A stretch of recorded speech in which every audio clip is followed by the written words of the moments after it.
All right, this is CS50. Welcome back to all. And this is one of those rare days where in just a couple of hours you'll be able to say that you've learned a new language. Or if you have a little bit of Python background already, you'll be able to say, hopefully, that you know it all the more. Because even though we've spent the past several weeks focusing on C, one of the overarching goals of the class is not to teach you C. And indeed, C is officially now behind us, but really to teach you how to program. But realize, too, that even as we dive into a new language today, the goal is not to take a course on one language or another. Indeed, I myself, back in the day, took CS50 and just one other follow-on class where I learned how to program. And every language since then have I pretty much taught myself, learned from others, learned by reading other code, and really bootstrapping myself from that. So after just this term, hopefully, will you have the power to teach yourselves new languages. And today, we start that together. All right, so where did we begin back in week 0? This is, recall, where we began just making a little cat on the screen say hello world. And very quickly, things escalated a week later and started looking like this. Now, hopefully, over the past several weeks, you've begun to see through the syntax and see the underlying concepts and ideas that actually matter. But even so, there's a lot of cognitive overhead. There's a lot of syntactic overhead just to getting something simple done in this language called C. So starting today, we're going to introduce you to another programming language called Python that has been gaining steam in recent years and is wonderfully applicable not only for the sort of command line programs that we've been writing in our terminal windows, but also in data science applications, analytics of large data sets, web programming, and the like. So this is a type of language that can actually solve many problems. And wonderfully, if we want to say hello world starting today in this new language Python, all we need type is this.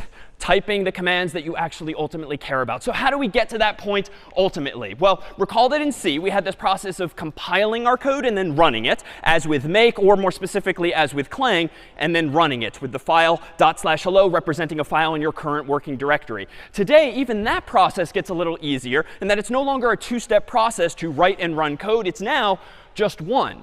But it's a little bit different from the past. Whereas in the past, we've indeed compiled our code from source code into machine code and then done / in order to run it. Just as in a Mac or PC, you would double click an icon. Python is used a little differently. And other languages are used in the same way, too. You don't run the programs directly, per se. You instead literally, starting today, run a program that itself is called Python. And you pass as input to it the name of the file containing your source code. So Python itself is the program. It supports command line arguments. And one of those arguments can be the name of your very program, which means we don't have to very annoyingly keep compiling and recompiling our code every time we make a change. If you want to make a change to your code, all you need to do is save your file and rerun this command. So let's put this into context. Let me go over to CS50 IDE, which for Python you can continue using as well. Let me go ahead and create a new file called, for instance, hello.py. So instead of hello.c, I'll use hello.py, py being the convention for Python-based programs. And you know what? If I want to print hello world, I'm just going to go ahead and say print hello world. I'm going to go ahead and save my file. And then in my terminal window, there's no need to compile. I can now run the program called Python, which is identically named to the language itself. And I'm going to go ahead and run the file called hello.py as input into that program. And voila, my very first program in Python. No curly braces, no int, no main, no void, no include. You can just start to get real work done. But to get more interesting real work done, let's start to bootstrap things from where we left off with our comparisons between Scratch and C, doing the same thing again, this time between Scratch and C, but now Python as well. So in the world of Scratch, if you wanted to say hello world, you would use this purple block, a function, as it was called at the time. And we translated that a few weeks back now to the corresponding C code, printf hello world. And there were a few nuances and things to trip over. It's printf, it's not print. You've got the \n and the semicolon. Today, in Python, if you want to achieve that same goal, as I just did in the IDE, you can simplify this to just that. So just to be super clear, what has changed from C to Python? What do you no longer need to worry about in Python? Some observations. Yeah? No more semicolons. Those are officially gone. Other comments? No more new lines. Print will actually give you one if you simply call print. Let me go over here. And it's print instead of printf. And this is going to end poorly today because my arm will eventually fail. Are there any other differences that jump out? Maybe? No more standard I/O, so there's none of the overhead that we need. I'm not going to give you a stress ball, though, for that one, just because it wasn't in the previous slide for C. But indeed, there's no overhead needed, the includes and so forth, just to get real work done. No, that was taken already. So I'm sorry, the stress ball is going to give it now. Yeah. No %s, but not germane here because I'm not yet plugging anything in. So in fact, let me just move on because I'm pretty sure there's no other differences or stress balls for this one. So let's take a look, though, at a variant of this where we wanted to do something more interesting than just print statically, that is hard-coded, the same thing again and again, hello world, something like this. And now I'll come back to you in just a moment. If you want to get users' input, in Scratch we use this ask block. That gave us access to a special return value or variable called answer. And then we could use join and creatively use the say block to concatenate or join those two values together. In C, this ended up being this, where you declare a variable on the left, you assign it the return value on the right, as with the first line there, and then you go ahead and print out not just hello, but hello %s, which then plugged in that value. In Python, you can achieve the same goal, but it's going to be a little simpler. We can now do it with just this. So what has disappeared clearly from the screen? What do we no longer need to worry about in Python? Yeah? Well, you could just do plus answer instead of like having to do with the comma and a %s and answer. Exactly. So there's no %s. We're just using this comma operator, which is new in Python. This is actually now called the concatenation operator. And if you've studied Java or a few other languages, you know that this will join the string on the left with the string on the right. So we can sort of construct this phrase that we want. And because you called out the %s earlier, let me be fair there. Yeah? Good. We don't have to identify answer, which is indeed our variable, as a string, because even though Python, we'll see, has data types, and it does know what type of value you're storing, you don't have to pedantically, as the programmer, tell the computer. The computer can figure it out from context. Any other distinctions? No semicolons as well. And I was hoping no one would raise their hands from farther away, but here we go. Oh. OK, my bad. Good, good, good. OK, so there's a few differences, but the short of it is that it's indeed simpler this time. Indeed, I don't need the \n either because I'm going to get that for free. So let's fly through a few other comparisons as well, not just on the string here or here, but now using a different approach. It turns out that you can use print in a few different ways. You can indeed just concatenate one string with another by using that plus operator. Or if you read the documentation, it turns out that print takes multiple arguments. So the first one might be the first word you want to say. The second argument might be the second thing you want to say. And by default, what print will do, per its documentation, is automatically join or concatenate those two strings automatically by adding a space. So it's not a typo that I removed the space after the comma. I'm going to get that for free, so to speak, because print is going to do that for me. Now, this one's about to be a little ugly, but it's an increasingly common approach in Python to do the same thing. And it's a little more reminiscent of C. But it turns out, we'll see over time, it's a little more powerful. You can also achieve the same result like this. All right, so it's a little weird looking, but once you start to recognize the pattern, it's pretty straightforward. So it's still the function print. There's still a double quoted string, though it turns out you can use single quotes as well in Python. Answer is the variable we want to print. So what's new now is these curly braces, which say interpolate the value in between those curly braces. That is substituted in, just like %s works. But there's one more oddity, definitely worthy of a stress ball here, that's not a typo, but does distinguish this from C. Yeah?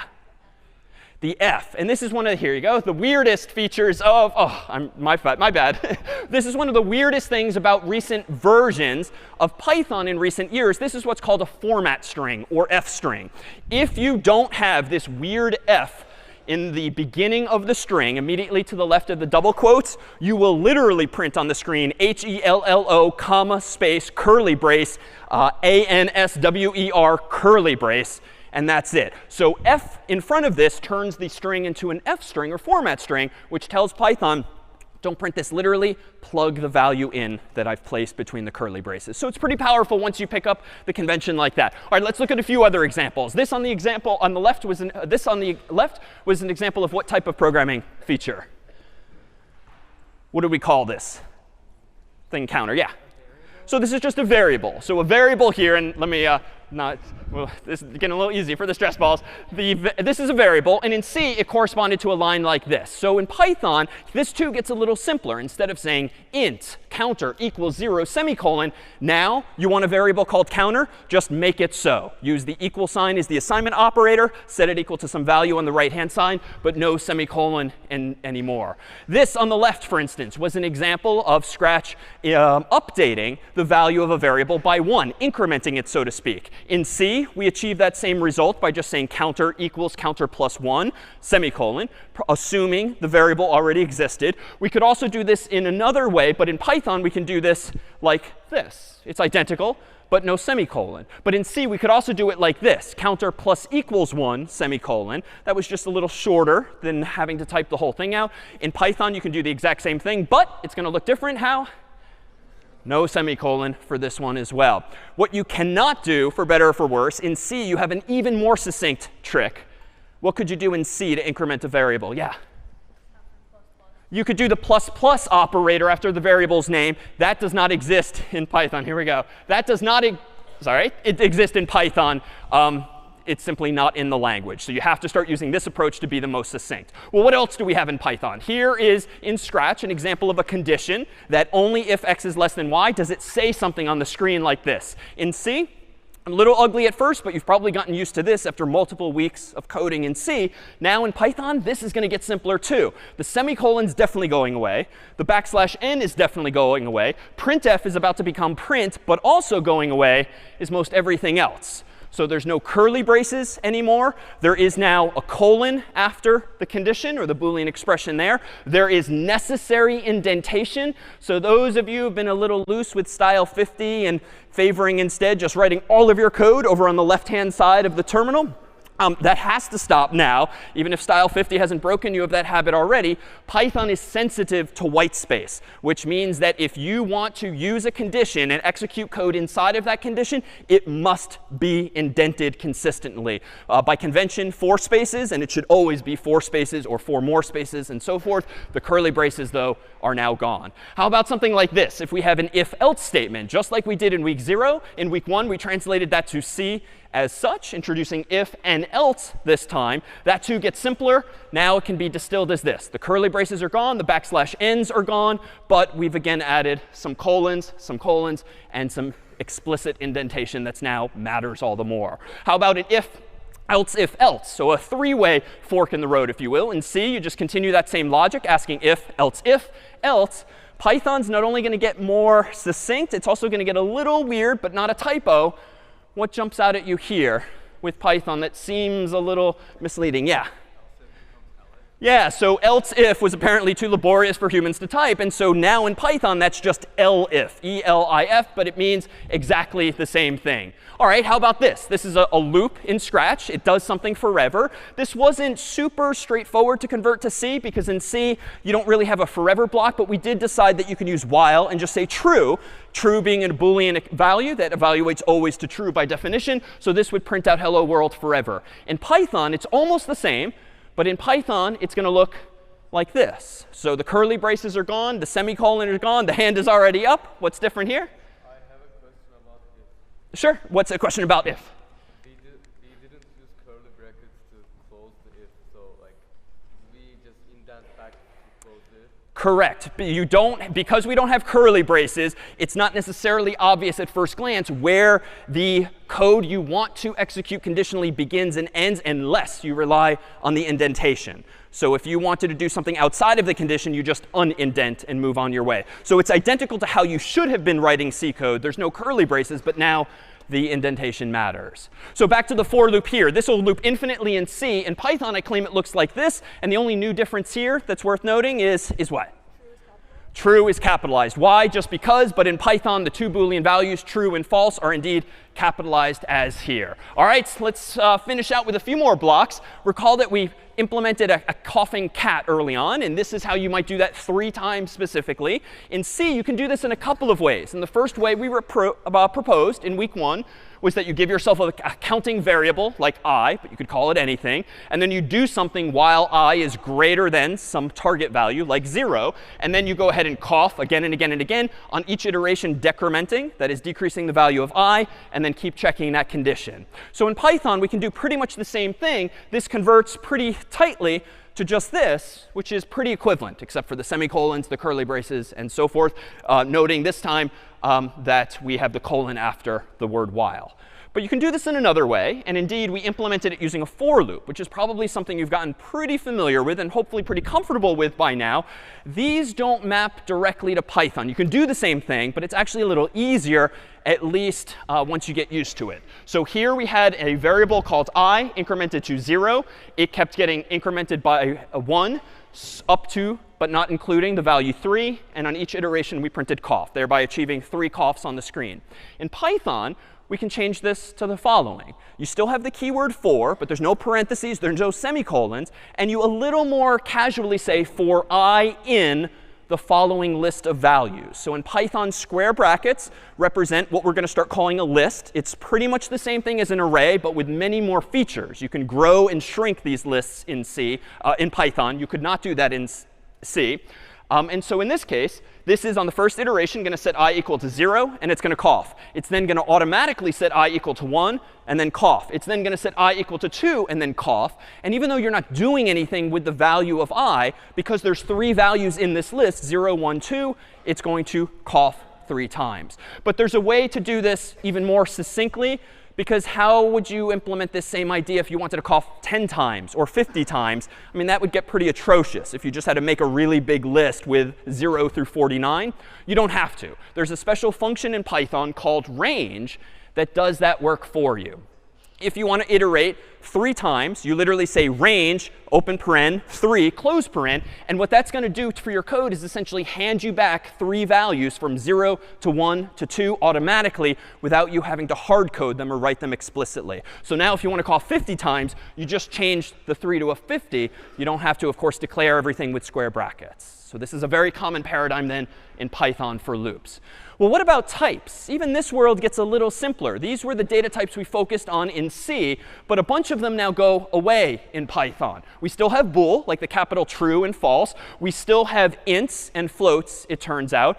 But we also have strs, which is just a shorter version of the word string. And whereas in C, we definitely had the notion, the concept of strings, but we pretended that the word string existed thanks to the CS50 library. In Python, there actually is a data type called str, you can just call it string, that gives us even more functionality than the CS50 library did. So that was just a stepping stone to what exists here. And there's other data types in Python too. In fact, a few of them are just here. And we'll play today with a few of these data types, because if you think about what we did the past 2 or 3 weeks, introducing not only arrays, but then linked lists and hash tables and trees and tries and stacks and queues, this whole toolkit of data structures did we start talking about.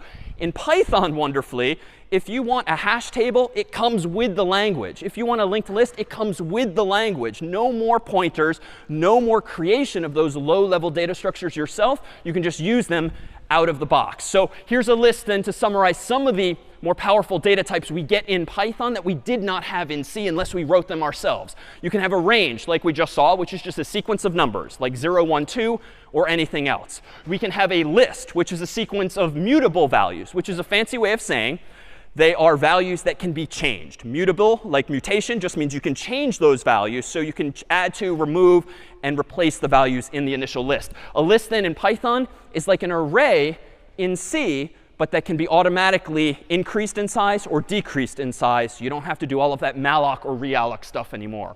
A tuple is a sequence of immutable values, which is a fancy way of saying a sequence of values that once you put them there, you can't change them. So this is sometimes useful for like coordinates, x comma y, for GPS coordinates or the like. But when you know you're not going to change the values, you can use a tuple instead.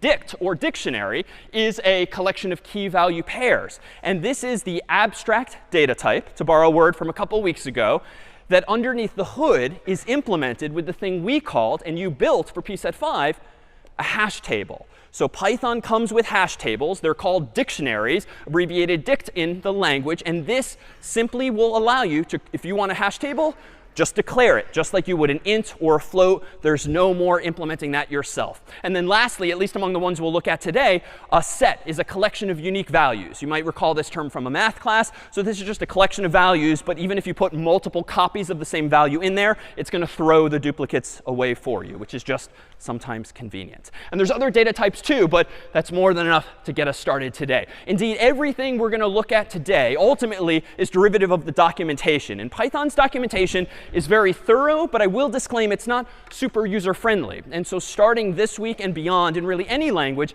like Google is going to be your friend, and sometimes Stack Overflow is going to be your friend, and your teaching fellows in Courscs50 will certainly be your friends. Not in the sense that you should start Googling how to implement problem set 6, but rather how do you iterate over values in Python, or how do you convert string to lowercase. Those kinds of building blocks that, frankly, are not intellectually interesting to memorize from our class. You can just grab them off the shelf or off Google when you need, is exactly how folks like Brian and I and Emma and Rodrigo program every day. You don't necessarily memorize everything in the documentation, but you know how to find it. And indeed, among the goals for this class is to take off the last of those training wheels and actually have you teach yourself new things on your own, having done it with the support structure of the class itself. So with that said, let's go ahead and do a couple of demonstrations of just what we can do with this language and why it's not only so powerful, but also so popular right now. I'm going to go ahead, for instance, and open up a file called, let's call it blur.py.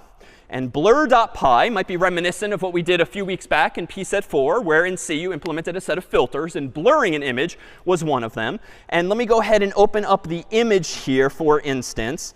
I have in the source6 directory today a whole bunch of examples, such as the image I want is going to be in filter.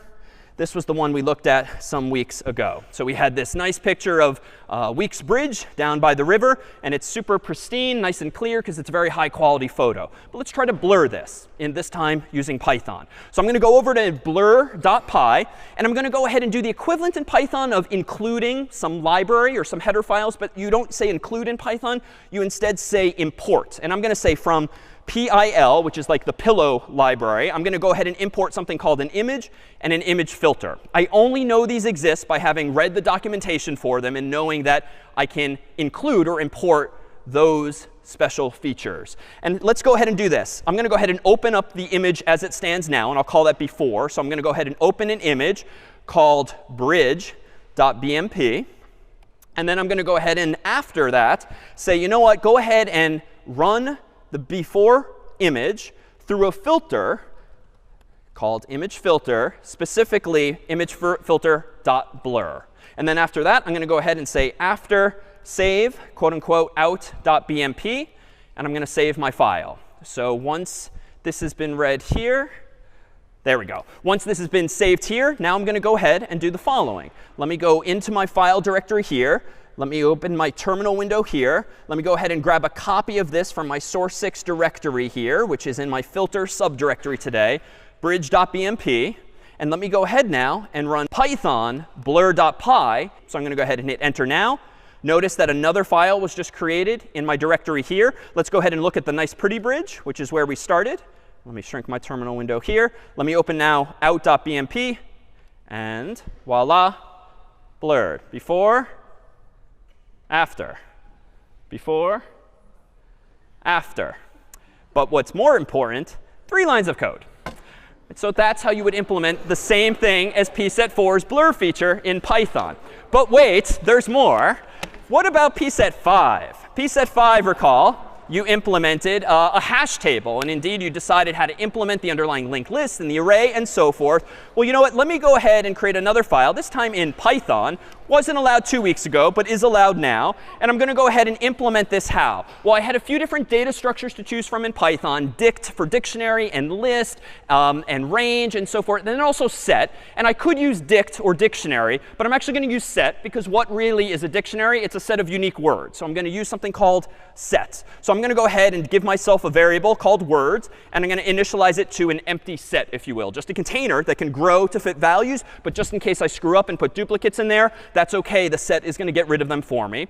And then recall for this program, not speller.py, but rather dictionary.py, to correspond with dictionary.c, we had a few functions. Now, in Python, the way you implement a function is not by saying int main void or something like that. You instead more simply say def for define, and then the name of the function you want, like check, and then the inputs to that function, like word. And I'll come back to this, and I'm just going to say to do for a moment, because I'm going to go ahead and predefine my other functions, like load took a dictionary file name as input. So I'm going to go ahead and come back and do that. I then had a size function, took no inputs. I'm going to go ahead and do that. And then down here, I had an unload function. So I'm going to go ahead and come back and do that. So how do I now implement each of these functions? Well, let's start with load. After all, if I'm handed the dictionary, first thing I wanted to do in pset4 or pset5 was load it into memory. Well, it turns out in Python, you can do something like this. File equals open dictionary, which is so close to C, but it's open instead of fopen. And then I'm going to open it in read mode. So far, this actually looks quite like the C version. But now if I want to iterate over every word in the file, it turns out I can use a for loop, because a for loop in Python is way more powerful than a for loop in C. I can literally say for line in file. And then here, I can go ahead and add to my set of words, which is in this variable called words, literally using a function called add, that particular line. That is the word from the file. And then, after that, file close is how I'm going to close it. And then all seems well. I'm going to go ahead and return capital true. Now, there's one bug here at the moment. Every line in the dictionary actually ended with what character, technically, even though you don't see it per se? A new line, right? Every word in the file ended with a \n, even though when you open the file, we humans don't see it. But it is there. So that's OK. If you want to go ahead and strip off the trailing new line, so to speak, at the end of every line, you can just go to the line of the current file, say rstrip, where rstrip means reverse strip, so remove from the end of the string what character? \n. And that's going to now look at the line, chop off the \n, and pass as input to this add function the word from the dictionary. All right, what remains? Well, up here, how do I check the dictionary? Well, it turns out in Python, you can use conditions even more powerfully than in C. And if you want to know if a word is in a variable, like a word is in a set called words, well, just ask the question. If word in words, you know what? Go ahead and return true. Else, go ahead and return false. Although slight bug, we also had to deal with capitalization in pset5, right? The user's input from the file, the text might be uppercase or lowercase. No big deal. You want to lowercase a word? You don't have to do it character by character. Just call word, which is the word you're looking for, dot, which means go inside of it, just like a struct in C. And here, call a function that's built into that string called lower. All right, well, I'm getting a little bored with implementing this, so let's finish this up. Let me go ahead and how do I check how many words are in my dictionary? Well, just ask what the length is of that set. And how do you go about freeing all of the memory used by your program in Python? How do you go about undoing the effects? Well, you don't. It's done for you. So we'll just return true. So this then is, I'm excited to say, is the entirety of pset5 implemented in Python. So why did we do what we did? Well, let's actually run an example here. So I've got two windows open now, two terminal windows on the left and on the right. On the left is my implementation of Speller in C from a couple of weeks ago. Let me go ahead and run Speller on one of the bigger files. Shakespeare was one of the bigger files. So let's go ahead and see all of the misspelled words in Shakespeare. And using a hash table 2 weeks ago, looks like it took me 0.51 seconds to look for misspellings in Shakespeare text. How about in Python? Well, over here, I have a copy of what we just wrote. This is also using a program called speller.py, which I didn't pull up, but I wrote in advance. And this is not the code that's timed. Only dictionary.c and dictionary.py are timed. So I'm going to go ahead and run my Python version of Speller, which is going to use dictionary.py that I just wrote on Shakespeare.txt. Same file, right-hand side. You'll see the same words quickly flying by on the screen, but you might notice something already.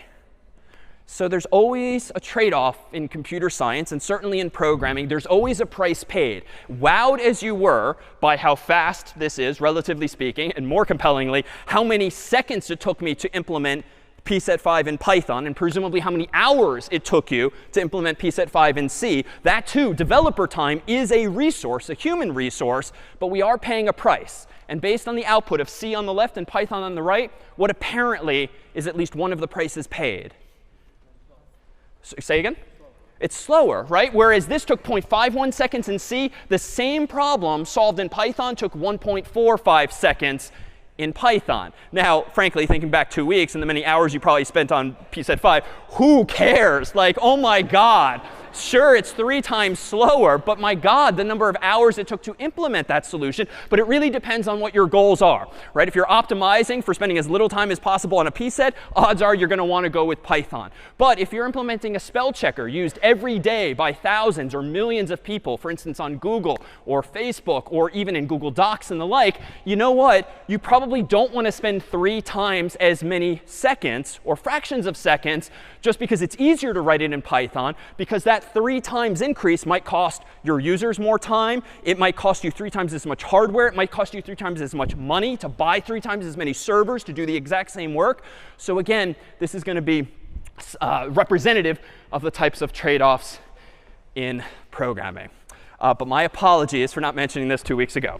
All right, so let's now see if we can tease apart some of the differences in this language by way of examples, by walking through a number of the examples we've done in weeks past. And to make it easier to see before and after, let me go ahead and use this feature of the IDE. Turns out if you click this little white icon here, you can split your screen like this. So I'm going to adopt the habit for a little bit now of opening one file on the left in C and one file in the right in Python instead. So let's go into, for instance, this directory called 1, which has all of my programs from week 1 written in C, as well as some new ones for today that we'll write mostly in real time. So here was a program in week 1 that simply did this. It gets the user's name. How do we go about implementing this in Python? Well, let me go ahead and create a file called string.py. And as before, I'm going to go ahead now and convert this from before to after. However, this getString function is, for the moment, something that we give you in CS50. There is a CS50 library for Python, but we're only going to use it for a week or two's time, and we'll take that training wheel off. To use it, you can either say, quite simply, import CS50, which is similar to include cs50.h, or you can more explicitly say, from CS50, import the actual function you want, like getString. So I'm going to go ahead and do it the more explicit way for now, so that I can then do s gets getString. What's your name? Question mark. And I will put a \n here, because getString is not print. It doesn't presumptuously give you a new line. And then I'm going to go ahead and print out the user's name, hello, comma, plus s. I'm going to save my file, go down to my terminal window, and run Python on string.py. I'm going to go ahead then, and when prompted, type my name, David, and hopefully it's going to say hello, comma, David. Just to warm up here too, we don't need to use the plus operator. I can instead change this to a second argument, getting rid of the space inside of hello, and now rerun this program. And I'm hopefully going to see the exact same effect. For instance, if Brian types his name, hello, comma, Brian. And if I really want to get fancy, recall there's one other way I can do this. If I want to plug in the user's name here, as in Scratch, I can put what in between curly braces? S, which is the name of the variable I've chosen. But notice this. If I get a little sloppy and I just use the curly braces, and then I run Python of string.py, and I type in, for instance, Emma's name, that is not Emma's name. It's taking me literally. I have to turn it into an F string or format string, even though that syntax looks weird. Now if I rerun it and type Emma, we'll hopefully be greeting, indeed, Emma. So just some warm-ups to map one to the other. But let's see what else we can do here in Python. Well, recall in C, we had this example, int.c. And this was a relatively simple example whose purpose in life was just to get an integer and then actually do some math by multiplying age by 365 to figure out roughly how many days old you are. Well, in Python, we can do this pretty similarly. Let me go ahead and open up a file that I will call int.py.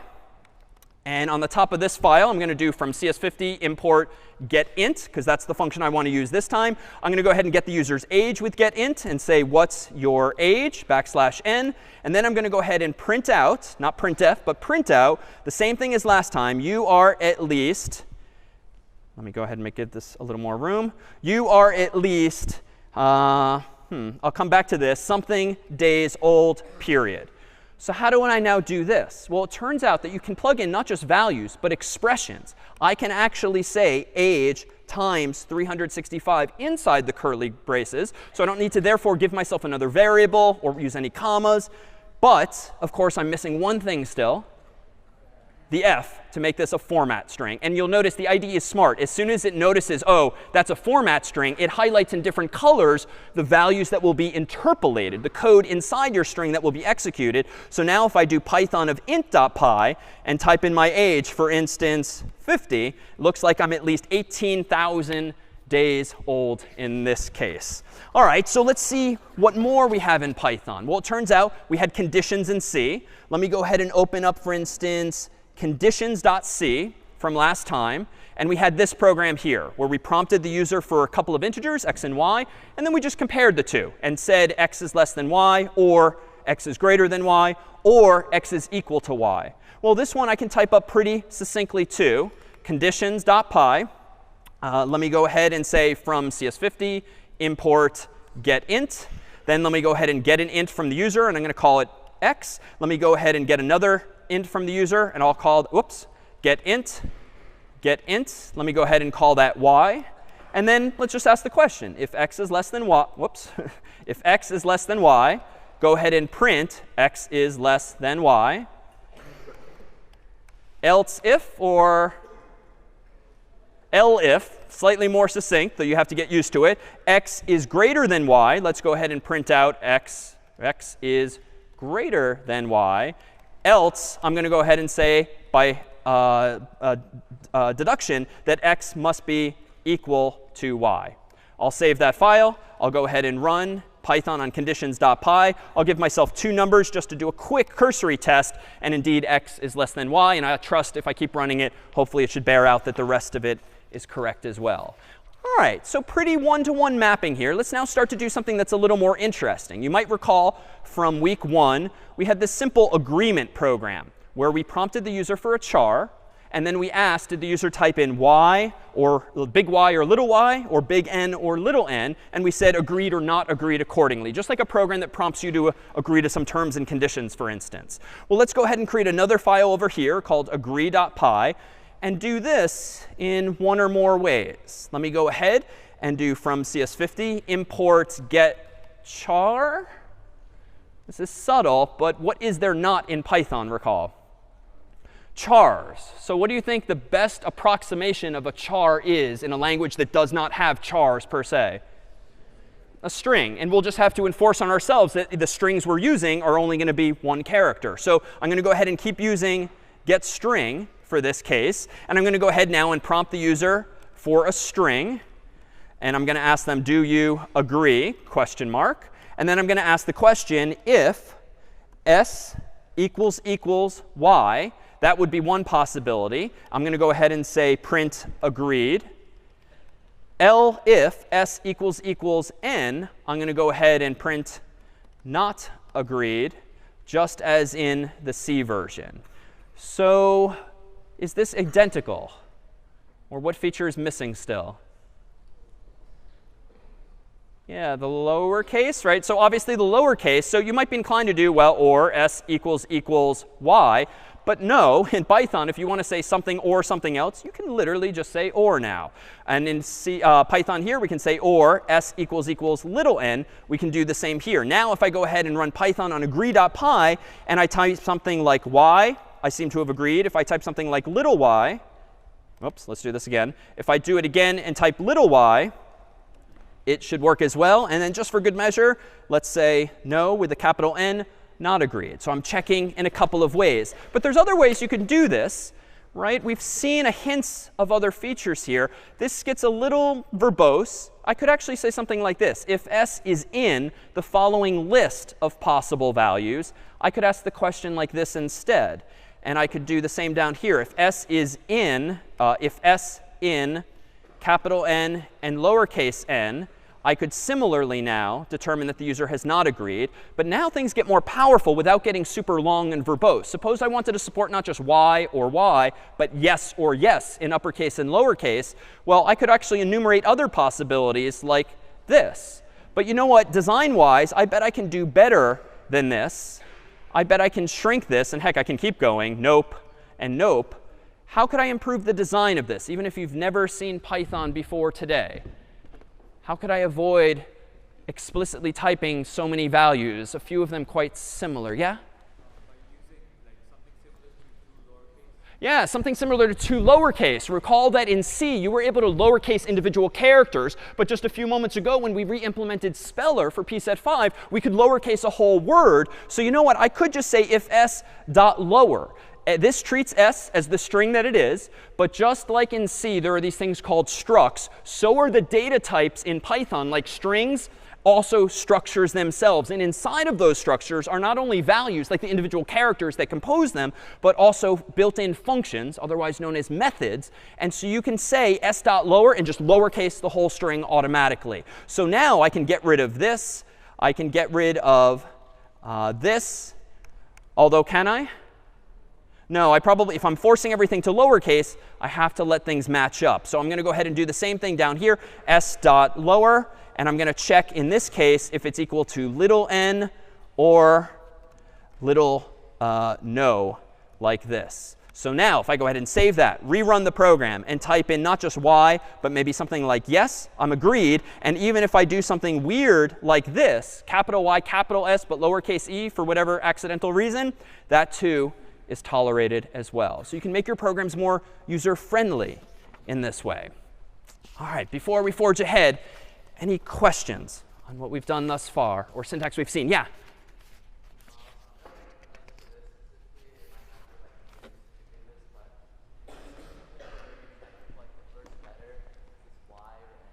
Yes. So to restate the question, can we alternatively still simply check if the first letter of the user's input is y? We absolutely could. And I think there's arguments for and against. You don't want to necessarily tolerate any word that starts with y or any word that starts with n. But let me come back to that in a little bit of time. Turns out in Python, there's a feature known as regular expressions, where you can actually define a pattern of characters that you're looking for. And I think that will let us solve that even more elegantly. So we'll come back to that before long. All right, well, let's, yeah, over in front.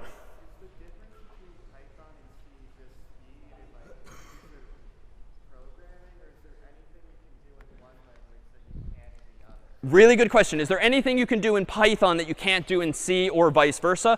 Short answer, no. The languages we're looking at in this course can all effectively be used to solve the same problems. However, some languages are designed for or better suited for certain domains. Honestly, even the few examples we've done now were so much more pleasant to write in Python than they ever were in C, not to mention the filter example and the speller example and a bunch more that we're going to see before long. Similarly with C, it would be a nightmare to implement a web-based application in C because you have to implement so much of the plumbing, so to speak, the underlying code yourself. However, using something like Python or Ruby or PHP or Java these days gives you a lot more features out of the box. But you do pay a price. And that, in this case of C, for instance, is performance. You give up some bit of time, but you gain other features as well. And the fact, truly, that Python does not have pointers is a feature, not just because pointers were hard, but because it's so easy with pointers to make mistakes, as you probably experienced yourself. Seg faults are gone, and null pointers are gone because the language protects you from yourself. And the reason why humans have dozens, hundreds of programming languages in the wild today is because a lot of people keep trying to improve upon languages from yesteryear. So we'll see other features distinguishing the two in a bit. All right, let me go ahead and create another file called cough.py just to show how we can also bootstrap ourselves from something very simple and naive to a better designed version in Python. Recall from week 0, we wanted the cat to cough 3 times. And in week 1, we re-implemented that same idea with a little bit of copy-paste, but in a way that works. So notice, this is a Python program, and it's going to cough 3 times. And I'm not going to keep running every program because let me just stipulate that it will. But in this case here, even though I claim this is a program that will cough 3 times, let's be super clear. With this and all prior examples, what have I not put in the file as well? Like, what is missing vis-a-vis C programs? No, what? There's no int main void, and there's no main whatsoever. So another feature of Python is that if you want to just write a program, you just start writing the program. You don't need a main function. Now, I'm going to walk that back a little bit, that claim, because there are some situations in which you do want a main function, but unlike in C, it's not necessary. Now, back in week 0 and 1, a bunch of people commented that surely we can implement this better, not using 3 prints, but let's use a loop instead. So in Python, you could say for I in 0, 1, 2, go ahead and print out, quote unquote, cough. But of course, this is going to get annoying because if you want to print 4 times or 5 times or 6 times or 7 times 0 index, you have to keep enumerating these stupid values. So that's why we use What function? Range. So that is the same thing now that's going to print cough 3 times. But what if we wanted to now start to define our own coughing function, right? The goal of weeks 1 and 2 and onward was start to abstract away and build our own reusable puzzle pieces, albeit in a different language. How could I go about doing this in Python? Well, suppose that I want to do the following. For I in range 3, I want to just cough. And I want cough to be an abstraction, a custom function or scratch puzzle piece that someone else or maybe I wrote that does this notion of coughing. Well, in Python, what's the keyword we can use to give ourselves a new function? Def for define. And I can just say the name of the function is cough, and it takes no arguments. So unlike C, I don't specify a return type, and I don't specify the types of the inputs. But in this case, that's moot, because there are no inputs to cough. This function is super simple. It just wants to say print cough. And so here, I now have a function that's going to quite simply do this. And it's an abstraction in the sense that it can be all the way down here, out of sight, out of mind. I don't care anymore how it's implemented. Maybe even a friend implemented it, and I've imported their code. But the problem arises now as follows. Let me go ahead and save this without all the white space. I seem to be practicing what I'm preaching. No main function, just start writing the code, but use def. But let me go ahead and run now Python of cough.py. I think, yeah, I'm going to see the first of our errors. Python errors look a little different. You're going to see this word traceback a lot, which is like trace back in time of everything that just happened. But you do see some clues. Cough.py is the file. Line 2 is the problem. Name cough is not defined. But wait a minute, it is. Cough is defined literally with the word def right here on line 4. But there's a problem on line 2, which is here. So even if you've never programmed in Python before, what's the intuition for this bug? Why is this broken? Yeah? Yeah, I didn't define my function before using it, which was exactly a problem we ran into in C. Unfortunately, in Python, there's no notion of prototypes. So we have 1 or 2 solutions. I can just move the function up here. But there's arguments against this. Right now, as with main in general, it's a little bit annoying to put like all of your functions on top, because then the reader or you have to go fishing through bigger files if you've written more lines. Where is the main part of this program? So in general, it's better to put the main code up top and the helper code down below. So the way to solve this conventionally is actually going to be to define a main function. Technically, it doesn't have to be called main. It does not have a special significance like in C. But humans adopt this paradigm and just define themselves a function called main. And they put it up top by convention too. But now I've introduced a new problem. Python of cough.py enter doesn't do anything. Well, why is that? Python's going to take you literally. You've defined a function called main. You've defined a function called cough. What have I not apparently done explicitly? I haven't called main. Now in C, you get this feature for free. If you write main, it will be called. Python, those training wheels are off too. You have to call main explicitly. So this looks a little stupid. But this is the solution conventionally to this problem, where you literally call main at the bottom of your file, but you define main at the top. And this ensures that by the time line 8 is read by the computer, by the Python program, the interpreter, it's going to realize, oh, that's OK. You've defined main earlier. I know now what it is. So now if I run it again, I see cough, cough, cough. All right, let's make one final tweak here now, so that I can factor out my loop here and instead change my cough function, just as we did in week 0 and 1, to cough some number of times. How do I define a Python function that takes an input? It's actually relatively straightforward. Recall that you don't have to specify types, but you do have to specify names. And what might be a good name for the input to cough? For a number? N, right, barring something else. You could call it anything you want, but n is kind of a go-to for an integer. So if you're going to cough n times, what do I want to do? For I in range of n, I can go ahead and cough n times. So this program is functionally the same. But now notice my custom function, just like in week 0 and 1, is more powerful. It takes input and produces output. So now I can abstract away the notion of coughing to just say cough 3. So again, same exact ideas as we encountered a while back. But now we have the ability to do this now in Python. Any questions then on those examples thus far? If this is too fast, by all means, push back and ask now. Yeah? I saw a meme for Python, and I remember it saying like, if we write print cough times and it will print cough, cough, cough, and time. Yes. OK, would you like your mind to really be blown here then? Yes. You can also, in Python, do this. If you want to cough 3 times, you can just multiply the string by 3. So now, and if you're impressed by this, now you're really geeks. But here we go. Cough, cough, cough. In a good way. This is very Pythonic, right? So all right, so now we can let you into the club. So there's this expression in the world of Python, and there's a lot of programming communities where things are considered Pythonic, which means this is the way to do it. It's not the only way, and it's arguably not even the best way, but it's the way everyone does it, sort of in double quotes. People are very religious when it comes, though, to their languages. And so a Pythonic way of doing this, and the reason why there's memes making fun of this, is that this is the Pythonic way. Like, boom, no loops whatsoever, just multiply the thing you want. Now, to be fair, it's a little buggy. Like, I actually have an extra new line, so I probably have to try a little harder to get that right. But yes, there are hidden tricks in Python, a few of which we'll encounter today, that let you do very fancy one-liners to save time too.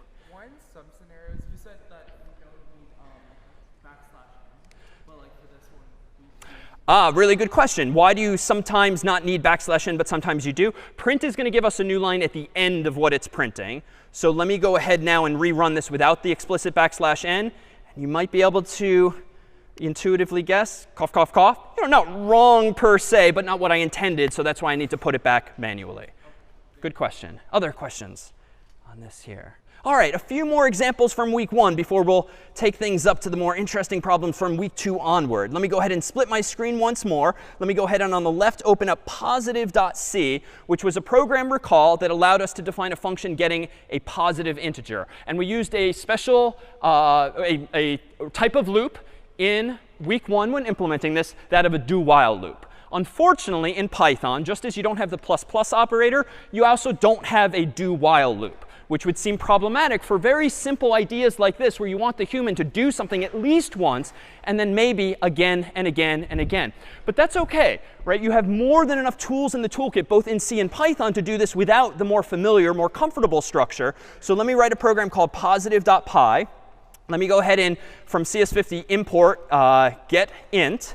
Let me go ahead and define a main function, just as I did before, just so I can demonstrate how you can get a positive int from the user and then print it out. So super simple example that's equivalent for the moment to what I'm doing over here back from week 1. So nothing on the left is new. It's all back from week 1, even if it's a bit far back now. Let me go ahead now and define, also on the right-hand side, def get positive int. It's not going to take any arguments, but I need to implement this notion of doing something while it's still true. And the most Pythonic or conventional way of doing this in Python is actually like this.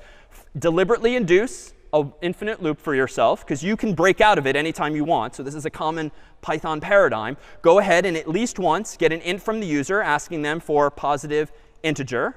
And then after that, under what circumstances do I probably want to break out of this infinite loop if the goal is to get positive int? What questions should I ask myself? Yeah. Yeah, quite simply, if n is greater than 0, no need for parentheses, but I do need the colon, I can, just as in C, use the break command, which breaks me out of the loop, at which point now I can go ahead and return n. So it's different from what you see on the left, but it's logically the same. And honestly, you could go back in week 1 and implement this logic in C, because we had while loops. We had the word true, albeit in lowercase. And we had all of this same code too, even though we had curly braces and semicolons and a few other things. This, though, is the equivalent Python way of doing it here. But there is, it seems, a bug. Or rather, there is what you would think is a bug. This is OK. Not a problem there. That'll go away eventually, hopefully. Go. Pay no attention to that. The code is right, I believe. So there seems to be a bug. And this one's super subtle. But in weeks 1 through 5, when we were writing in C, oh, see, it went away. Just ignore the problem sometimes. It'll go away. There's a seemingly subtle bug here. But it's not actually a bug in Python, but it would have been in C. What am I doing wrong, at least in C, even though I claim this is going to work? And if you compare left and right, it might become more obvious. What am I doing? Is that yeah, and back? I'm breaking before returning. That's OK, because this break statement, if n is greater than 0, is going to break me out of the indentation, out of the loop. So that's OK. But I think your concern is related, if we can put our finger on it a little more precisely. Yeah? Yes. So this is maybe the second part of your claim. The n is being returned on line 12. And I claim this is actually fine, but n was declared, albeit implicitly, that is without any data type in Python, on line 9. If we had done that in C, over here would not have worked. Because recall in C, there's this notion of scope, where when you define a variable, it only exists inside of the curly braces that encapsulate it. Now, Python doesn't have curly braces, but there's still indentation, which implies the same. But in Python, your variables, even if they're declared under conditions or loops, they will be accessible to you outside of those conditions and loops. So it's a nice feature. And it allows me then to run this program, Python of positive.py. Let me go ahead and provide, whoops. Turns out there is a bug. Yeah, so I have to call main at the bottom, even though that looks a little silly. But now let me go ahead and run the program now. Now it's prompting me for a positive integer. Let's not cooperate. -1, 0, 1. Now it, in fact, works. So again, sometimes you might have to think a little harder when it comes to implementing something in Python as opposed to C. But indeed, it is very much possible. Yeah? Good question. Are variables accessible across functions? No. They will be isolated to the function, but not to the indentation level in which they were defined. Well, let's go back for just a moment to a place we saw some weeks ago, which was this here. You'll recall that in Mario, we did a few examples early on where we wanted to replicate the idea of printing out like 4 question marks in a row here. And we wanted to print out something like 3 squares in a column. And then we also had this 2-dimensional structure of printing bricks. Let's see how we can implement those same ideas now using Python a bit more simply than before. So let me go ahead here, and I'll create a program called mario.py in which to whip these up as well. So mario.py, the first goal is to do something like this. So I want to go ahead and print out 4 question marks in the sky, or just in simple ASCII terms, just 4 question marks on the screen. So I can obviously just do 1, 2, 3, 4, but this is not particularly well designed. I can make it a little more reusable, a little more dynamic by saying for I in range 4. And then I can go ahead and print out, for instance, a single question mark instead. But something's going to backfire now. If I run this, what am I going to see that I don't want to see? Yeah? Exactly. It's going to be question marks in a vertical row. Why? Well, finally, we were so happy to get rid of the \n's. Now it's come back to bite us, because sometimes you don't want the \n's. So here's where Python's functions are parameterizable in a little different way from C. Every function we've seen in C might have taken 0 or more arguments inside the parentheses, and you just separate them with commas. Python's a little fancier in that it has what are called named arguments, where you don't just specify comma, something, comma, something, comma, something. You can instead specify the name of an argument or parameter, an equal sign, and then its value. So you would only know this from Python's documentation. But it turns out that the print function takes an argument called end, E-N-D, whose value can equal whatever you want it to. By default, it literally equals \n. It sort of happens automatically. But you can override this. You can actually say, you know what? I don't want anything at the end of each thing I'm printing. So let me just do quote unquote. Let me rerun mario.py now. And now I almost have what I want, but it's a little sloppy. I still want to move the cursor to the end, but that's OK. I can just print nothing, because I'm going to get a new line for free at the bottom of the program. So now is how I can implement this same idea. But you can put anything here. It might be a little weird, but I could put commas in between. And then I could rerun mario.py and now get question mark, comma, question mark, comma, question mark, comma, because I'm printing a comma after each one. But for our purposes, it suffices just to override that in this case. Well, how can I go about doing this a little fancier? Well, you proposed, or the meme you saw proposed, that we can instead do this instead. We can just print, for instance, print question mark times 4. Now we can rerun the program now, and voila, even more Pythonic. Not necessarily as obvious or reusable, but certainly more succinct. Let's do one more, this time for, how about this? Recall that we wanted to print a column of 3 bricks. So how might we do this? Well, let me go ahead and do it the simplistic way. For I in range of 3, let me go ahead and print out a brick like that. Let me run the program now, mario.py, and voila. That one's pretty easy.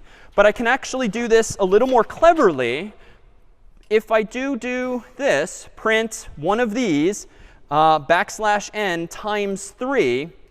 But let's fix that bug that came up earlier as well. That's almost right, but I claim that this was a little messy.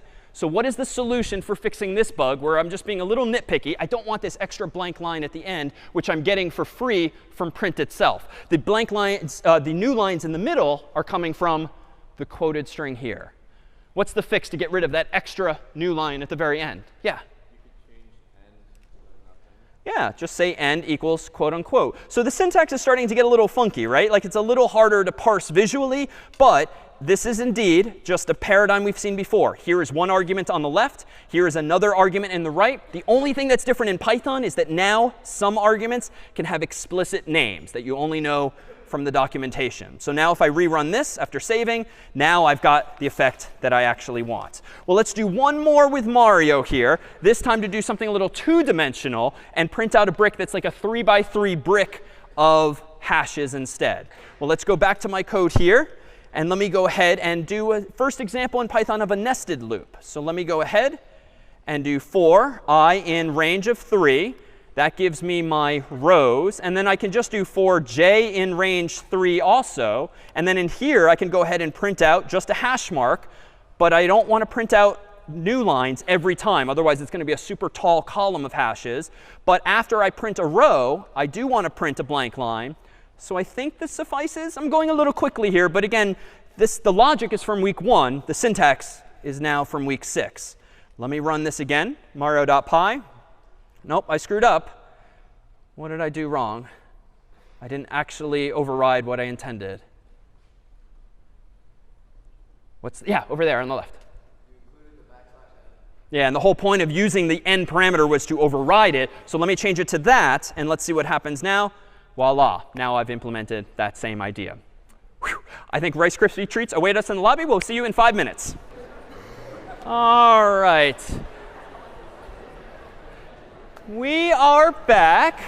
And let's now look back at where we started this conversation of comparing C against Python. And recall that one of the earliest examples we did today involved strings and using the CS50 library. But the CS50 library we're going to very quickly take away, indeed, just after a few problems that you implement in problem set 6. But we'll see now just how easily that can be done. It turns out in Python, you don't need to use getString or the CS50 library itself, because there actually exists a function quite simply called input. And indeed, I can get rid of getString, replace it with this function called input, and actually store the return value in S. And for the most part, that will behave identically to getString. If I go ahead and run Python on string.py, I can go ahead and type my name in, and it still works as expected. But I need to be mindful now that input, by definition, in Python's documentation, always returns a string. Which means that if I'm going to get rid of getInt and maybe getFloat, another function you might want to use for problem set 6, and use input instead, it's no longer sufficient to just call input and store the answer in a variable called age. Why? Even though I've not specified the type of age on line 1, what apparently will its type be, as I've just defined? It's going to be a string. Input, by definition in Python, returns a string. So if you want to convert it to an integer, you need to know how. And the simplest way to do it is quite simply to convert it with a function called int. So this is actually very similar to casting in C, but it's a little backwards. In C, you would say parenthesis, int, close parenthesis. In Python, you say int, open paren, whatever it is you want to convert, and then close parenthesis. You call it as an actual function. But this is going to be a little fragile. It turns out that if you just blindly pass the user's input to this int function, if it doesn't look like an int, bad things are going to happen. You're going to see some kind of traceback or error message on the screen. That's why for this first week, we use the CS50 library and getInt and getString and getFloat, just because it's a little harder using the library to accidentally mistreat input. But you don't need to use this, and you won't use it after just a week or so more time.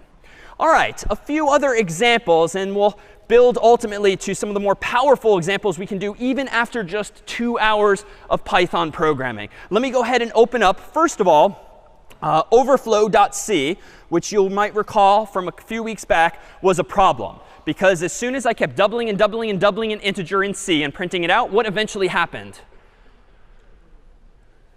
Slight spoiler in the file name. It overflowed, right? And it rolled around, so to speak, to 0 because all of the bits eventually rolled. You carried too many ones, and voila, you were left with all zeros. Python is actually kind of cool. Let me go ahead and open up a file here called overflow.py and implement this same idea, this time in Python. Let me go ahead and save this as overflow.py, which now might actually be a bit of a misnomer. I'm going to go ahead and do this. I equals 1 initially. While true, do the following forever. Go ahead and print out I. And then you know what? Let me go ahead and sleep for 1 second. And then go ahead and multiply I times 2, which I can also more succinctly write as I star equals 2. So almost identical to C, except no semicolon here. However, sleep you don't just get automatically. It turns out sleep is in a library called time. So I'm going to have to import sleep, so to speak, by using this one-liner up top. Let me go ahead and run this as Python of overflow.py. Let me go ahead and increase the size of this window here and run this. OK, I'm a little impatient. That seems a little slow. In Python, you can actually sleep for fractions of fractions of seconds. So let me do this faster. OK, now I'm not counting, but I'm pretty sure that's more than 4 billion, which recall was the upper bound the last time around. And in fact, even though the internet's a little slow here, so that's why it's not churning it out at a super fast rate, these are really big numbers. And amazingly in Python, indeed, it's great for data science and analytics and such, ints have no upper bounds. You cannot overflow an int. It will just grow and grow and grow until, frankly, it takes over your computer. But there is no fixed limit as there was in C, which is wonderful. Downside, though, of Python, floats, still imprecise. So there are libraries, though. There is code that other people have written, though, to mitigate that problem in Python as well. All right, let's move now to where we left off in week 2, where we started introducing arrays that we're now going to start calling lists. Let me go ahead and split my window again. Let me go ahead and open from week 2 an example like scores2.c. which looked a little something like this. So it's been a while, but we did see this example a while back, which just initializes an array with 3 values, 72, 73, 33, and then computes the average using a bit of arithmetic down below. So a while back, but all it did was quite simply that. Let me go ahead and create a file called scores.py on the right-hand side now in Python. And let me go ahead and just give myself an array now called a list. And it's a list in the sense, like a linked list, that it can grow and shrink automatically. So no more alloc or realloc. So in fact, if I want to add something to this list, I can literally say scores, which is the name of the variable, go inside of it just like a struct in C and use a function, otherwise known now as a method that's inside of a structure, and just append a value like 72. I can then do this again and append 73, and I can then do this again and append 33. And now I can go ahead and print out an average. Let's go ahead and say average just like before. And it turns out Python has some fancy functions that are useful here. I can take the sum of all of those scores and divide by the length of that list, thereby giving me, hopefully, the total count, the total sum of the scores divided by the total count of scores and getting an average. So Python scores.py. Oh, no, I forgot what? Just the F for an F string. All right, so let me go ahead now and rerun that. And voila, it looks like with those 3 values, the average out actually to, for instance, 59.33333. And if I actually started poking around, we would really see the imprecision. And we're starting to see it on the screen here already. Well, let me go ahead and make this more succinct. I don't need to use append, append, append. In Python, I can just say scores 72, 73, 33, not unlike the curly brace notation you might recall seeing at some point in C, but it's a little more commonly used here in Python. So this too is going to work exactly the same. The point being, lists can grow and shrink. If you want a list, just use it. You don't have to think as hard anymore about using that type of structure. All right, let me open up one of the first problems, though, we encountered in week 2. And that was, for instance, in string2.c. In string2.c, recall that I simply wanted to iterate over all of the characters in a string. And this problem we were able to solve pretty straightforwardly in C by using the square bracket notation. Turns out in Python, we can do this a little more succinctly. Let me go ahead and call this string.py. I'm going to go ahead and now import from CS50 the getString library, just to make user input a little easier today. I'm going to go ahead and get a string from the user, asking them for their inputs. And then I'm just going to go ahead and print out output.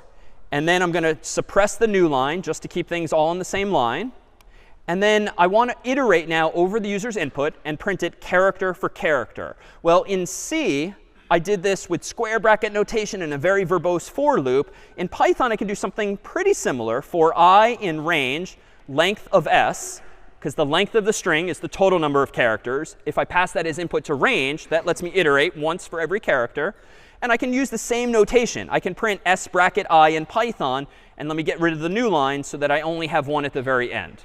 So again, I'm typing quickly, but range just counts some number of times. How many times? However many characters there are, as per the length of the string. And on each iteration, print the ith character of s. Let me go ahead and run this, Python of string.py. Let me type in, for instance, whoops, do that again. After I see the prompt for input, let me type Emma's name. And there's the output. Right? It looks the same, even though I'm technically printing it character for character. But Python's kind of fancy, and you don't need all of this mechanical stuff like counting numbers and square bracket notation. If you want to iterate over a string character by character, you can just say, for C in S, print C. And it will figure out how to get the character that you want. Technically, let me override the new line. But this is much more pleasant now. Now, if I want to type in the same thing, voila, works the same. Less code, getting more work done, getting back to other things I really want to do instead. Let's look at another case from week 2, where we had this uppercase code. The goal here, recall, was to take a string from the user, s, and then go ahead and capitalize all of the letters therein. So how might I do this in, how might I do this in Python? Well, we've seen hints of this already. Let me go ahead and in a file called uppercase.py, I'm going to go ahead and from CS50 import getString as before. Then I'm going to go ahead and get a string from the user, asking them for the before version. And then here I'm going to go ahead and print out after. And then I'm going to go ahead and print out known line.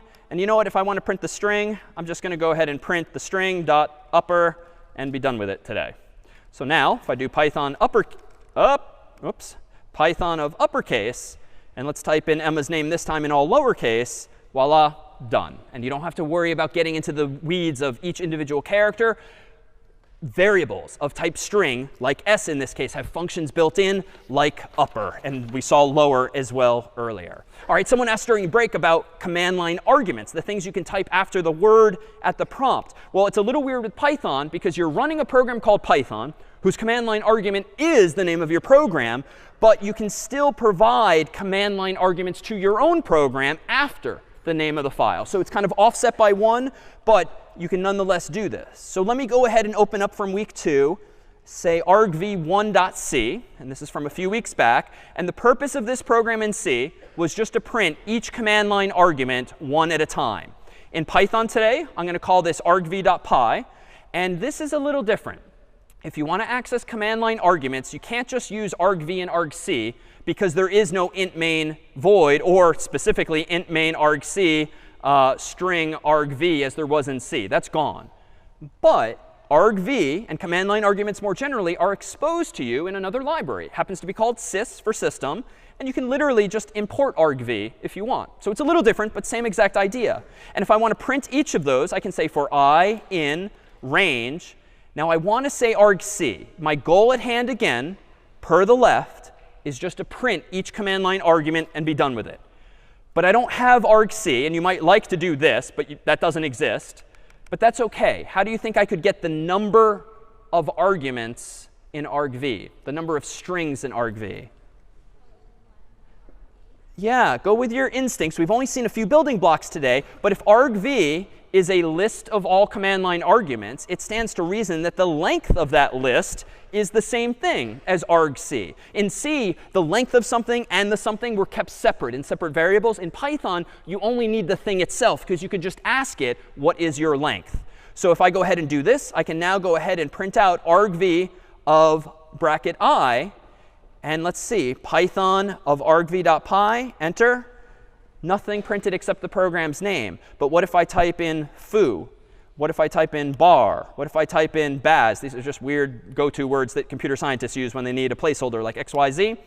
It's indeed printing all of the words after my program's name. Of course, I don't need to get into the weeds as before. If you want to iterate over all of the words in a list for I in, or let's say for arg in argv, just go ahead and print it. Voila, Python, much faster to do the same thing. So it reads a lot more like English, even though it's a little terse, but the end result is going to be the same thing here.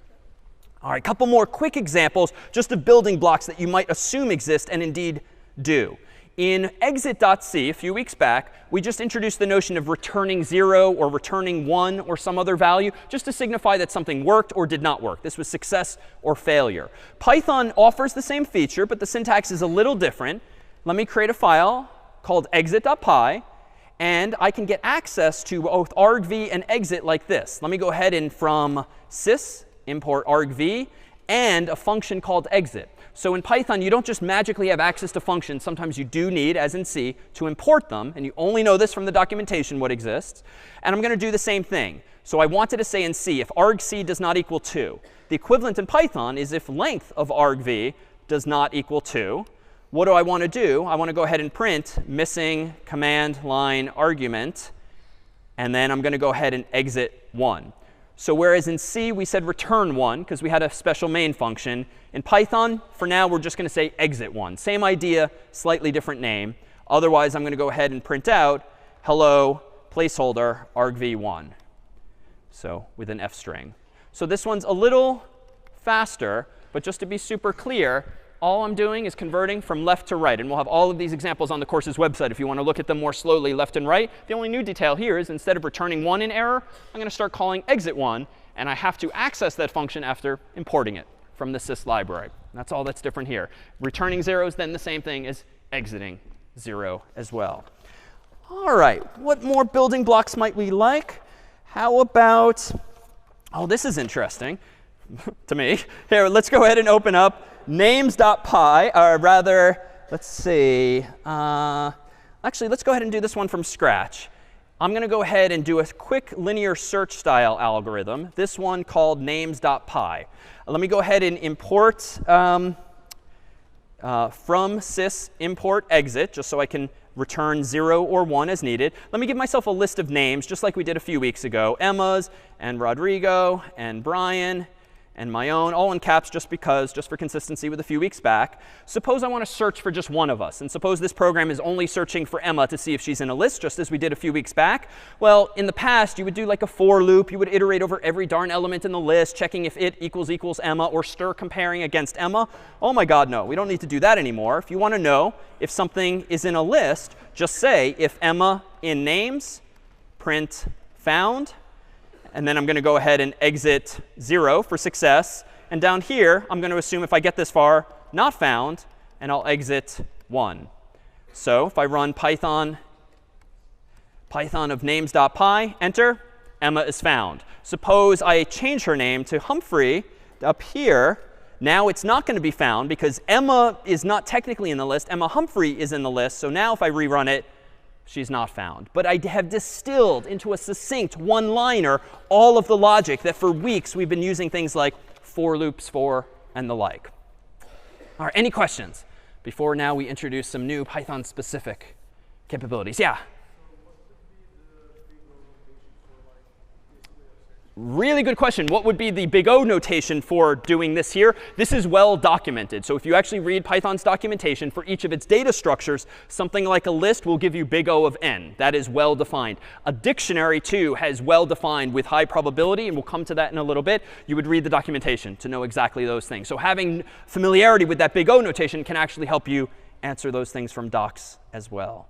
All right, let's go ahead and open up a fancier example, or write one, called phonebook.py, the goal of which is to represent the notion of a phone book. Let me go ahead now and still from sys import exit, just so I can terminate if we fail. Let me go ahead and define a bunch of people. But instead of putting people in a list like before, Now I want to use something like a hash table. A hash table, recall, has inputs and outputs like keys and values. Or more generally, this is now what we're going to start calling a dictionary. A dictionary, just like in the human world, has a lot of words with a lot of definitions. A phone book is essentially a dictionary. It's got a lot of names and a lot of numbers. Those are keys and values, respectively. So a dict in Python takes as input keys and produces as output values. And it happens to be implemented typically by the people who invented Python using a hash table. So the hash table you all wrote is now a building block to these data structures or abstract data structures that we'll now call, for instance, a dictionary more generally. So curly braces are back only in the context here of defining what's a dict or dictionary. I'm going to go ahead and define a key called Emma, and I'm going to give her the same phone number we gave her a while back of this. Notice the colon, notice the double quotes around each value. Let me go ahead and put Rodrigo in the phone book, and his number is going to be 617-555-0101 as before. Let me go ahead and put Brian in there, also separated with a colon, 555-0102, and I'll put myself in there with 617-555-0103. So this is a little different looking. The curly braces say, hey, Python, here comes a dictionary. A dictionary has keys and values, just like a dictionary in the human world has keys, which are words, and values, which are definitions. Phone book is the same idea. Names and numbers are our keys and values. I'm separating each key and value with a colon, and I'm separating those pairs with a comma. All right, so why is this useful? This is now the simplest way to represent a phone book or even a dictionary with words and definitions in Python. I can now ask a question like, if Emma in people, well, let me go ahead and get her number. Let me go ahead and say found people bracket Emma using some newer syntax, but I'll come back to this in a moment. And let's just start with this. So this is not going to work until I make it an F string, but let's see why this works. Python of phonebook.py. Am I going to find Emma?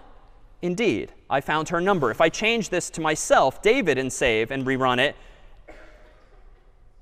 Oh, I have to change this here too. David, sorry. Now I get my number as well. So what's going on here? So this is the Pythonic way of just asking, is a value in a data structure? You don't have to use for loops. You don't have to traverse chains or linked lists or the like. You can just ask the question as on line 10 here. This is somewhat new syntax. But what's cool about dictionaries in Python is that if the dictionary is called people, and you know it's a dictionary only from these curly braces, if the dictionary is called people, you can treat it like an array, but whose indices are not numbers, 0, 1, 2, 3, but whose indices are words. So another name for a dictionary in programming is called an associative array, which is almost a better name because it makes it sound like an array, but it's associative in the sense that you can associate words with values, not just numbers with values. So a dictionary, to be clear, key-value pairs. The keys, though, are strings.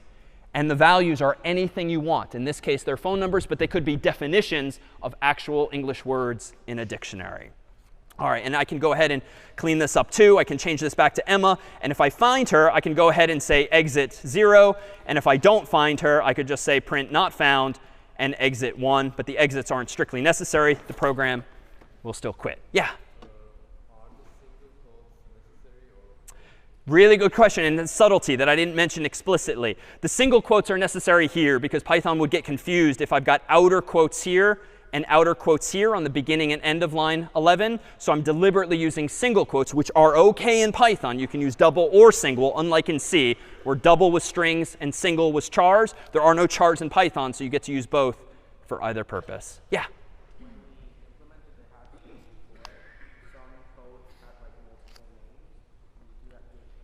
Really good question. So in pset 5, you implemented a hash table, which is the more lower level notion of a dictionary. What I mean by that is that you stored words in the dictionary, but sometimes you had collisions, and so you used linked lists.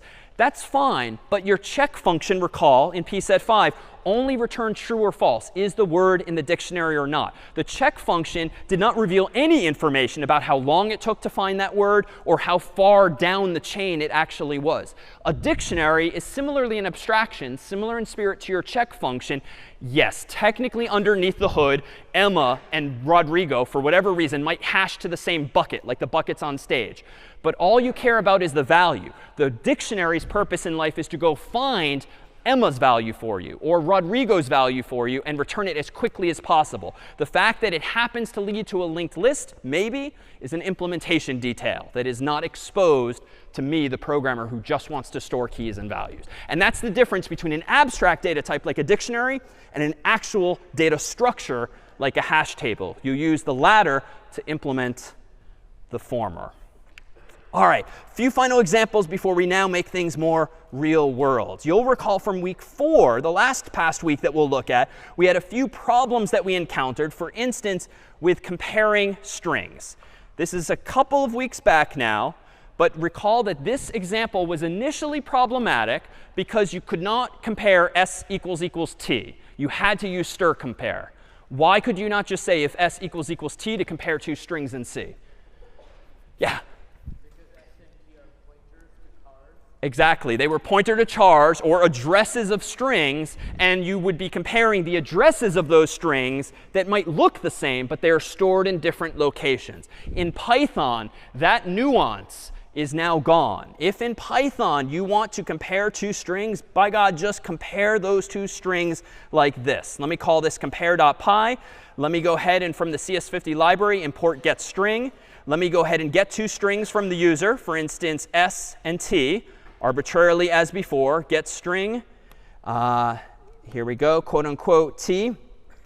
And then if you want to check if s equals t, just ask the question and say same if so, else go ahead and say different. Now if I run this program as compare.py, Python of compare.py, let me go ahead and type in, say, my name here, and then my name again. Technically in C, s and t were stored in different locations. And in Python, they technically are too. Doesn't matter. The equal operator in Python is going to compare literally what you intended. All right, what about this? This one was painful and sparked a whole exploration down the rabbit hole of pointers and addresses and the like. Suppose you just want to swap two values. X and Y initialized a couple of weeks ago to 1 and 2. My God, the hoops we had to jump through in C just to swap two values. Hopefully by the end you understood why there was this fundamental issue. And that, again, had to do with memory and moving things around and copying. But in Python, guess what? Let me go ahead in Python and call a program swap.py. And let me go ahead and give myself two variables. That alone is already faster because you don't have to worry about data types or semicolons. Let me go ahead and just declare that x is x, y is y, just so we can see what these values are. However, I could just use debug 50. You can also debug Python programs in the IDE as well. I'm going to do this twice, recall. The goal now being to swap two values. So if I want to swap x and y, guess what? In Python, no big deal. Swap. All right. Python, swap.py. Oh my God, you get it for free with the language. So now let's actually start to take things in the direction we did in week 4 with file I/O. Let me open up phonebook.c. This was another example of phone book manipulation where, recall, we opened a file called phonebook.csv, which is like a lightweight Excel file, comma, separated values, simple text file. We opened it with fopen. We then got a name and a number from the human. And then we used this new function, fprintf, file printf, to just print something, %s, comma, something else, the name, comma, number to the file. And this is how I was able to add the heads, names and numbers to that CSV. Well, we can actually do the same thing in Python, but a little more simply as well, although the syntax is going to look a little cryptic at first glance. Let me go ahead and save this file also as phonebook.py, although a fancier version now. Let me go ahead and open up here phonebook.csv, which I've already populated with name, comma, number, just so that if we were to open it in Excel, we would have column headings. And I'm going to go ahead and do this. In Python, if you want to deal with CSV files, there's actually a package called CSV. Package is the Python word for a library. And in that package is a lot of CSV-related functionality. And I'm also going to import from CS50 again, getString. All right, what do I want to do? First line is going to be pretty similar to C. I'm going to open the file using open instead of fopen. And I'm going to call the file phonebook.csv.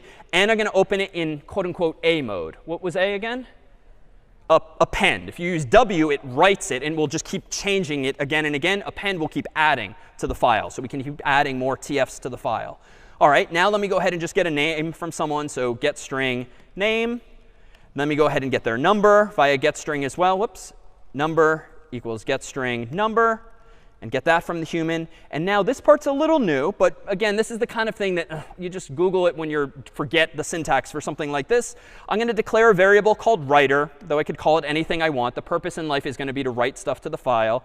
I'm going to go inside of the CSV package, again, the library that I imported at top. And I'm going to pass to a writer function the file. So you would only know this from the documentation. But what I've highlighted here means, hey, Python, pass the open file to this library that's going to make it easier for me to read it as a CSV file, rows and columns. That's all. Now let me go ahead and do this. Writer.write row. So write row is a function that's built in to this CSV library's functionality that quite simply lets me write a name and a number to that file. It will take care of the commas. It will take care of quoting anything. As an aside, if one of us were to have a comma in our name, like Brian Yu, comma, Jr., that comma could be problematic because it could break the CSV's implicit assumption that commas separate values. But you could put quotes around Brian's full name, even if he had a comma, Jr., or whatever in his name. This library takes care of all of that headache for you. But there is a subtlety. I mentioned something called a tuple before. For low-level, uninteresting reasons now, you actually need double parentheses now. So you're technically passing in one thing in parens. But more on that another time. Now let me go ahead and close the file. File close. So let me go ahead and run this. Python of phonebook.py. Whoops. Invalid syntax. I forgot an equal sign.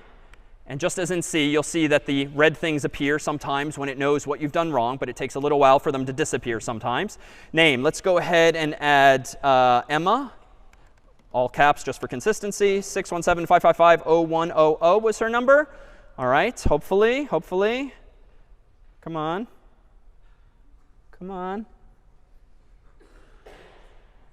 Oh, wait, that's the wrong file. Here we go, because I created a new one. So. Cheating. Name, number. I ran my program in a different directory, which meant it created a new file. So I'm not actually cheating there. I was just in the wrong place. User error. Let's run it once more. Rodrigo, 617-555-0101. Enter. There we go. Let's run it again, this time with Brian. Brian, 617-555-0102. And so forth. So this code, admittedly, is not super straightforward. And honestly, this is exactly the kind of stuff that I Google when I forget actually how to manipulate a CSV. But that's what the documentation indeed is there for you. And in fact, let me clean this up a little bit. It turns out you can write this code a little differently. And online, you'll see slightly different approaches. You'll see a keyword in Python called with, which just makes it a little tighter to write your code. If you use this keyword with, as you'll see in documentation and some of the staff sample code, you don't have to close the file. It will automatically be closed for you, thereby just saving you one line of code. All right. Any questions on that? All right. And now, if we can, enough with the sort of syntactic details. Like, that's Python. Like, that's going to get you like 80%, 90% of the way through learning Python, even though you'll invariably have to lean on the slides and the notes and Google and Stack Overflow for little syntactic details as you translate your C programs in problem set 6 to Python programs in problem set 6. But regular expressions. Now let's introduce some new powerful features of this language that C did not have, but other languages do have too. Regular expressions I alluded to earlier as representative of a feature where you can define patterns when you're trying to detect patterns in users' input. And it turns out in regular expressions, there's a few pieces of syntax that are useful to know. Dot, in the examples we're about to do, represents any character. So if you don't know what character you're expecting, you can just say dot to represent any character. Dot star is going to mean 0 or more characters. Dot plus is going to mean 1 or more characters. Question mark is going to mean something optional. And there's some other syntax as well. But let's make this more real first. If I go back from before into the very simple agreement example that we did a while back, you may recall that we had this code here, where I enumerated explicitly yes and y and no and n. But as someone noted, these already kind of follow a pattern. And it turns out it might be sufficient just to check for a word starting with y, or maybe I could check a little more succinctly for multiple values at once. So let me go ahead and do this. It turns out Python has a library called regular expressions, or RE. In this library is a bunch of fancier functionality. I can change this if condition to be this instead. I can go ahead and use re.search, which is a function whose purpose in life is going to be to search a string for a pattern that you care about, like something starting with y. And the way I'm going to do this is search for initially yes, and the string I'm going to search is s. And that is going to return effectively true or false. So I'm going to change my code to just quite simply be this. This says, hey, Python, search the string s for this word here. All right, let's test this out. So Python of agree. Oops, now in this version. Oops, I forgot my own. Let's see, elif. I forgot my colons. So Python of agree, enter. Do I agree? I'm going to go ahead and type in yes, agreed. But at the moment, y by itself does not work. All right, so let's make it work. Well, I could do this in a couple of ways. In regular expressions, you can say yes or some other value. So a vertical bar just means or. So it's not the word or, and it's not double bars. In this context of patterns, it's just a single vertical bar. But now I can type y or yes. But there's some cleverness here, right? Like yes already starts with y. So I could actually say this. Let me arbitrarily put parentheses around es initially, but then put a question mark at the end. This is funky syntax. And again, what we're talking about now is not Python per se. These are regular expressions, patterns of text. This just means look for a y and maybe an es, but maybe not an es. So the question mark means 0 or 1 instance of the thing to the left. It's optional. So now I can run this again and say yes, and that seems to work. Or I can say y, and that seems to work, but this does not work. So how could I fix this and make it case insensitive? Yeah, I could actually just say lower and just force everything to lowercase. Or it turns out if you read the documentation, this looks a little weird. You can also pass in a third argument, which weirdly is all caps, like you're yelling. But this is regular expression ignore case. And this will just force everything to be treated as lowercase or uppercase. It doesn't matter. But we'll see here, this is actually going to make it a lot easier to search for certain patterns. We can say no similarly here by just starting to construct patterns. And again, you don't sit down generally and write regular expressions that just work like this. You build them up piece by piece, as I already am. So let me fix this real quick. What did I just do wrong? Here we go. Let me do one last thing. Suppose I agree. Yes. OK, that's OK, because I'm searching the whole string s. But if I want to search for literally the beginning of the string, I can use a caret symbol here. And search all the way to the end of the string, you can use a $sign. Why these are the way they are, I don't know. It's hideous. But caret means start of string. $sign means end of string. And if it's not crazy enough, now yes is not going to work. No agreement. But yes literally will. Because this means the human must type literally at the beginning of their input a y, followed optionally by an es, and then per the $sign, that's got to be it for their input. You can make it really tight around the user's input to control what they are typing in, especially for something like an agreement.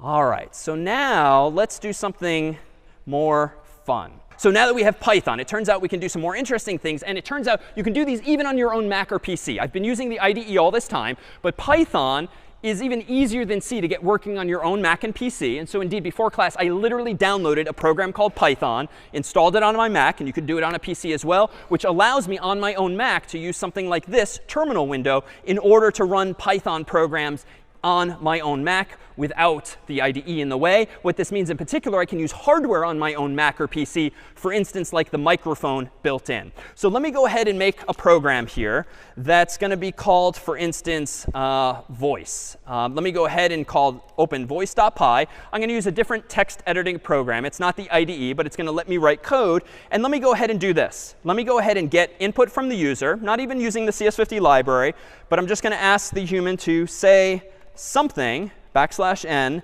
and then I'm going to force the user's input to lowercase, just to make my life a little easier. And now I'm going to ask a few questions. If the word hello is in the user's words, well, let me go ahead and say hello to you too.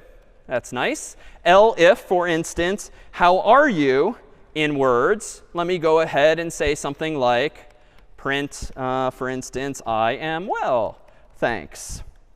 If, how about goodbye in words, let me go ahead and print goodbye to you too. Though I could certainly say most anything I want here. Else, I don't know what's going on, so I'm just going to say, huh. So what is the essence of this program? Like, what have I done? Right? Like, this is kind of, sort of, definitely a stretch, but the beginnings of artificial intelligence, if you will. Right? It's a program that's interacting with me. And way back when, some of the earliest programs in AI were just text-based like this. Artificial intelligence is essentially like creating a human that's sentient and actually can respond to and react to a human as though they too are human themselves. So let me go ahead and run this. Python voice.py, as though I'm talking to it, and say, hello there. Oh, that's grammatically wrong, but it won't care. Hello to you too. How are you? I am well, thanks. That's kind of cool. Goodbye. Goodbye to you too. Now, why did that work? I'm just using Python's in operator, searching the user's words, which are just strings that have been typed in via the input function. And again, the input function is almost the same as getString, but it's the one that comes with Python. And I'm just doing if, else, if, else, if, else, if, else, printing out things. But it turns out with Python, and honestly other languages, but Python especially, it's easy to do even fancier things too.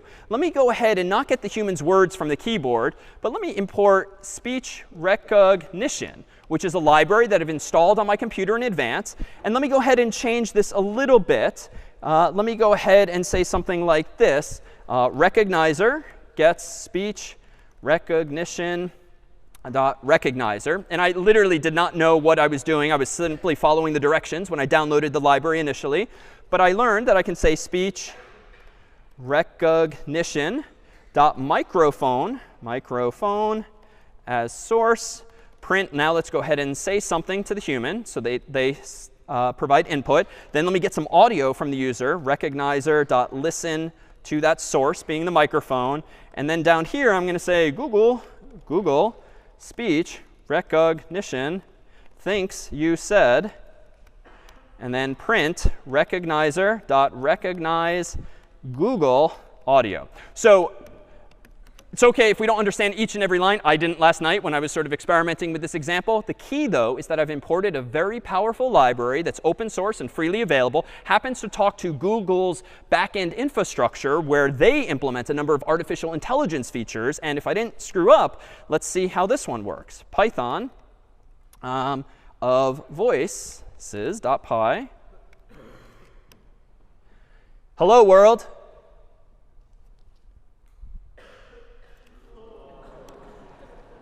How are you? Goodbye, world. OK, pretty amazing. Thank you. Let me go in, and for time's sake, let me open up a variant of this that I wrote in advance. This one now is exactly the same. But now notice, insofar as Google is handing me back a bunch of words, I can certainly just use some Python syntax and say, is hello in the user's words? Is how are you in the user's words? Goodbye to you is goodbye in the user's words? So let me run this version, Python of voices 2, which is available. Oh, I can't talk while I'm doing this demo. Hello, world. How are you today? Goodbye, world.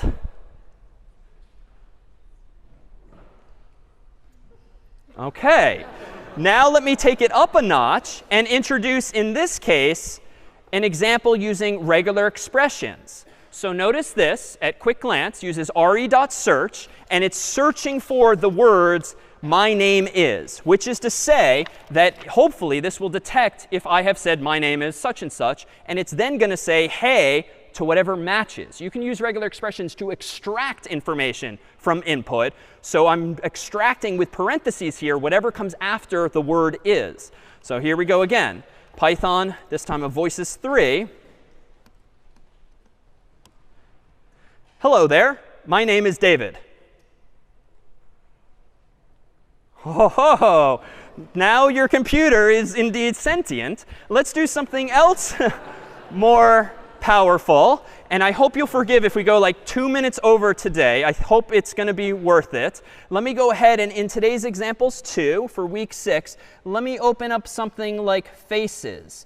In this case here, we have, for instance, a whole bunch of our Yale staff some weeks ago. So you'll see here a whole bunch of faces in Yale. And now I'm going to go ahead and in advance, I wrote a program here called detect, to detect faces. I'm going to go ahead and run this program called detect.py. It's written in Python, but we'll let you see the code online. It's going to open that Yale JPEG file. It's going to analyze it, looking for things that look like faces, eyes and nose and mouth and so forth. And if it finds them, it's going to open and extract each and every one of them, for better or for worse. Better still, suppose we have this photo, which is a photo of most of CS50's staff here at Harvard this year. And if you see, I am among them somewhere. Well, I wrote another program, thanks to a nice tutorial online, this one called recognize.py, that's going to analyze harvard.jpg this time and actually find, hopefully, me. Because I also have fed this program as input one photo of myself from CS50's website. And in just a moment, hopefully this will open up a file containing an analyzed version. And indeed, if we look for Waldo, there I am in the back. And the program in Python drew that green box. Let's do one final example. This one is going to be called qr.py. And it turns out, if you're familiar with QR codes, those two-dimensional barcodes you sometimes see online and in the real world, you can import a library called QR code. I can then generate an image using QR code's built-in function make. And let me go ahead and make a QR code containing like a link to one of the course's videos. https://youtube/ohg5 SJYRHA0. Let me just double check that there's no typos. OHG 5SJYRHA0. So that's going to embed in a two-dimensional barcode that URL. I'm then going to do image save qr.ping, which is a graphic format, indeed a ping format. And that's it, 2 lines of code.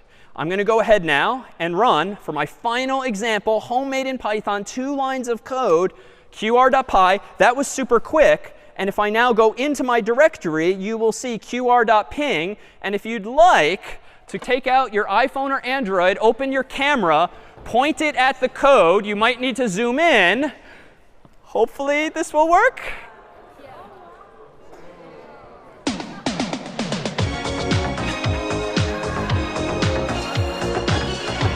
That's it for CS50. We'll see you next time.